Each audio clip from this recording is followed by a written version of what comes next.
आज हम electric dipole या वैद्युत द्विध्रुव के बारे में सीखेंगे और वैद्युत द्विध्रुव के द्वारा वैद्युत क्षेत्र की तीव्रता निकालना भी सीखेंगे। तो पहले वैद्युत द्विध्रुव एक्चुअली में होता क्या है ये समझना जरूरी है। तो वैद्युत द्विध्रुव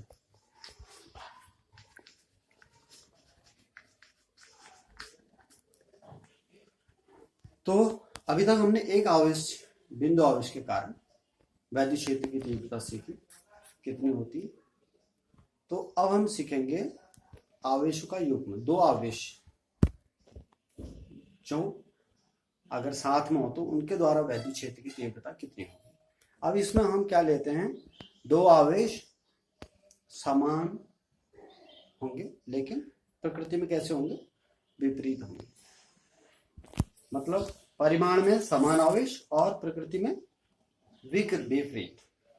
मतलब एक हम ऋण आवेश लेंगे, एक धन आवेश लेंगे। तो इस प्रकार का जो निकाय बनेगा, एक धनावेश और एक ऋण आवेश से बना हुआ जो निकाय होगा, इसमें क्या है, दोनों के परिमाण क्यू ही है। दोनों के परिमाण क्या है, क्यू है, समान परिमाण है।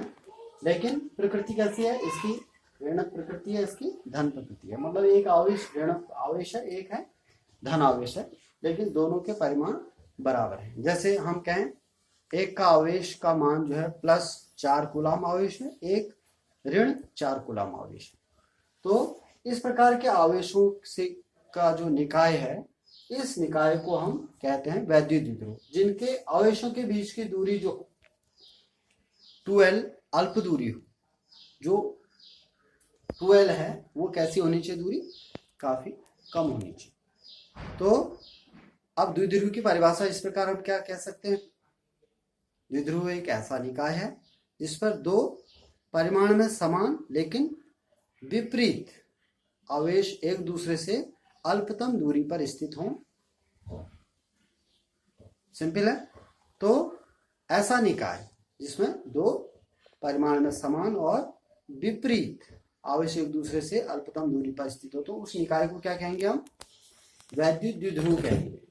अब वैद्युत द्विध्रुव जो है, इसमें वैद्युत द्विध्रुव जैसे उदाहरण में पूछा जाता है कभी कि वैद्युत द्विध्रुव के कोई उदाहरण दीजिए, तो उसमें हम वैद्युत द्विध्रुव के उदाहरण में जो लिखेंगे, जैसे HCl का अणु जो है, HBr का जो अणु है, ऐसे NH3 इसका जो अणु है, और तीसरा जैसे एक और उदाहरण में बता दूं CH4 मैथिन। ये जो अणु हैं, ये जो हैं वैद्युत द्विध्रुव के उदाहरण हैं। सिंगल एक परमाणु जो है वैद्युत द्विध्रुव नहीं हो सकता। परमाणु कभी भी वैद्युत द्विध्रुव नहीं हो सकता। सिर्फ क्या रहेंगे, ये अणु ही क्या रहेंगे, वैद्युत द्विध्रुव रहेंगे। तो वैद्युत द्विध्रुव की परिभाषा पूछी जाती है, और दूसरा वैद्युत द्विध्रुव का आघूर्ण का सूत्र पूछा जाता है, या उस पर आंकिक प्रश्न पूछे जाते हैं। तो हम दूसरी चीज सीखेंगे, वैद्युत द्विध्रुव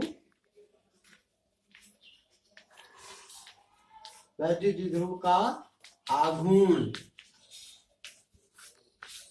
वैद्युत द्विध्रुव का आघूर्ण। और वैद्युत द्विध्रुव का आघूर्ण किसे कहेंगे, किसी एक आवेश और दोनों आवेशों के मध्य की अल्पतम दूरी के गुणनफल को क्या कहेंगे, हम वैद्युत द्विध्रुव का आघूर्ण कहेंगे। ये परिभाषा जो है आपको याद रखनी। वैद्युत द्विध्रुव का आघूर्ण, उसको हम P से दिखाते हैं। इसको इलेक्ट्रिक डायपोल मूवमेंट कहते हैं। इलेक्ट्रिक डायपोल, ये इलेक्ट्रिक डायपोल हो गया, इसको हम कहेंगे इलेक्ट्रिक डायपोल मूवमेंट। इसको हम P से दिखाते हैं। P इक्वल टू आता है Q इंटू 2L।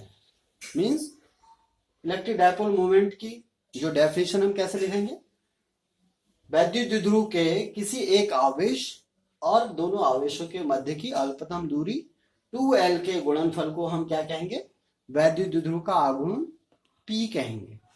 तो P बराबर Q इंटू 2L। इसको हम P इक्वल टू इसलिए क्या लिख देते हैं, सिंपल से 2QL। तो इसका मात्रक क्या हो जाएगा, वैद्युत द्विध्रुव के आघूर्ण को हम किस मात्रक के द्वारा दिखाएंगे, Q का मात्रक है कूलाम, लंबाई का मात्रक है मीटर, तो कूलाम मीटर इसका मात्रक हो जाएगा। तो वैद्युत द्विध्रुव का आघूर्ण का मात्रक कूलम मीटर।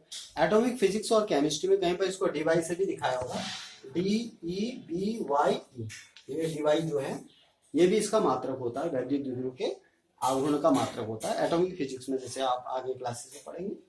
तो वैद्युत द्विध्रुव का आघूर्ण ये समझ में आ गई। तो सिंपल सा, कोई रटने की चीज है नहीं, आसान सी चीज है। वैद्युत द्विध्रुव का आघूर्ण क्या है? किसी वैद्युत द्विध्रुव के किसी एक आवेश का परिमाण और दोनों आवेशों के बीच की अल्पतम दूरी के गुणनफल को क्या कहेंगे हम? वैद्युत द्विध्रुव का आघूर्ण P कहेंगे, जिसका मान क्या हो जाएगा? Q इंटू 2L लिखने से 2QL। तो 2QL अगर आप आगे कहीं हमको सूत्रों में कहीं पर डेरिवेशन निकालते समय 2QL आएगा तो उसकी जगह हम क्या लिख सकते हैं? P लिख सकते हैं। तो वैद्युत द्विध्रुव किसे कहते हैं?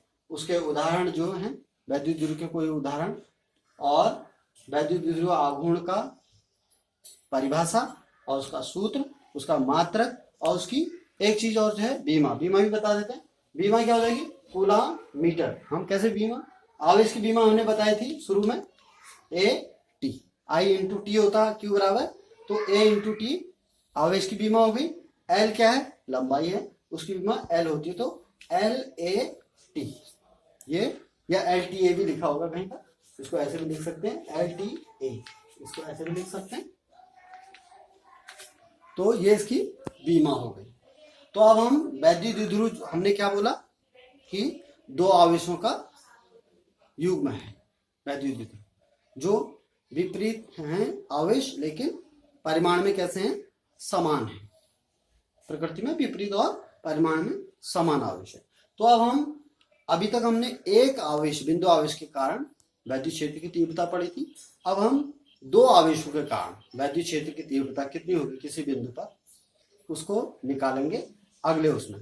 थैंक्स।